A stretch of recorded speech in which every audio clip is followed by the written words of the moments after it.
सूचना केवल हमारे विचार हैं, वित्तीय सलाह नहीं। निर्णय लेने से पहले खुद शोध करें। किसी भी लाभ या हानि के लिए हम उत्तरदायी नहीं हैं।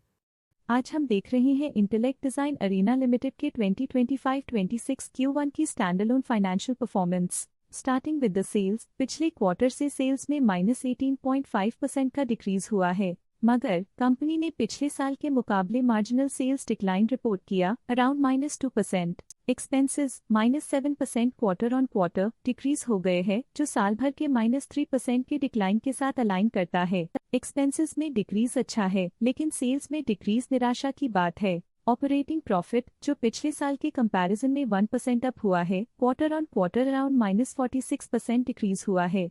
Operating profit margin OPM annual basis पे 0.5% से इंक्रीज हुआ है और पिछले क्वार्टर के कंपैरिजन में -10% से डिक्रीज हुआ है। एक्सेप्शनल आइटम्स को ऐड करके अदर इनकम पिछले क्वार्टर के कंपैरिजन में 101.5% बढ़ गई, बावजूद इसकी ईयरली ग्रोथ लगभग 1.5 गुना हुई है। इंटरेस्ट एक्सपेंसेस पिछले क्वार्टर से -4% डाउन हुआ, लेकिन ईयर ओवर ईयर डिक्रीज -4% हुआ है। डिप्रिशिएशन कॉस्ट में 12% का क्लाइम देखने को मिला और ईयरली बेसिस पे 36% का इंक्रीज देखा गया। प्रॉफिट बिफोर टैक्स एनुअली 22.5% बढ़ा, लेकिन प्रोसीडिंग क्वार्टर से -39% डिक्रीज हुआ है। इस साल कंपनी ने 24.5% टैक्स पे किया और क्वार्टरली कंपनी ने 25.5% टैक्स पे किया है। नेट प्रॉफिट ने ईयर ऑन ईयर 21% का इंक्रीज दिखाया, लेकिन लास्ट क्वार्टर से -38.5% का कंट्रैक्शन हुआ है। इस क्वार्टर के दौरान कंपनी का परफॉर्मेंस इतना अच्छा नहीं रहा।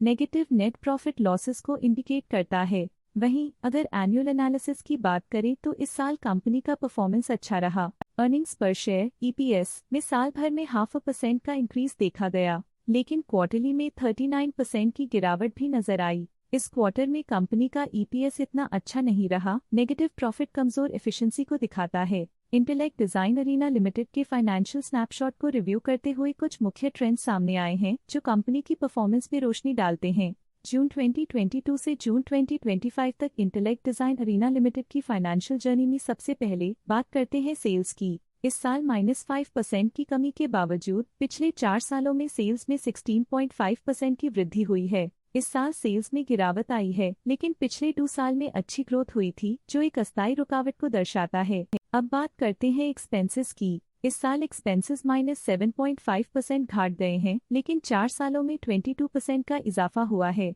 इस साल सेल्स और एक्सपेंसेस एक साथ बढ़ रहे हैं, जो बैलेंस्ड ऑपरेशनल अप्रोच को दर्शाता है। इस साल ऑपरेटिंग प्रॉफिट में 8% की बढ़ोतरी हुई और पिछले 4 सालों में -3% की गिरावट हुई है। एक टेम्पररी गिरावट के बाद ऑपरेटिंग प्रॉफिट ने लगातार दूसरे साल वृद्धि को बनाए रखा है, जो बिजनेस ऑपरेशंस में साइक्लिकल अपटर्न को दर्शाता है। नेट प्रॉफिट का सफर ऊपर की ओर चल पड़ा है। इस साल 29% की चढ़ाई के साथ पिछले 4 सालों में 8% की शानदार वृद्धि हुई है। एक अस्थायी गिरावट के बाद लगातार दूसरे साल नेट प्रॉफिट में वृद्धि हुई है, जो फाइनेंशियल लैंडस्केप में साइक्लिकल रिकवरी को दर्शाता है। EPS के लिए रास्ता कठिन रहा है। इस साल EPS -29% डिक्रीज हुआ और पिछले 4 सालों में कुल मिलाकर -41% की गिरावट हुई है। चलिए अब बात करते हैं शेयर होल्डिंग पैटर्न की।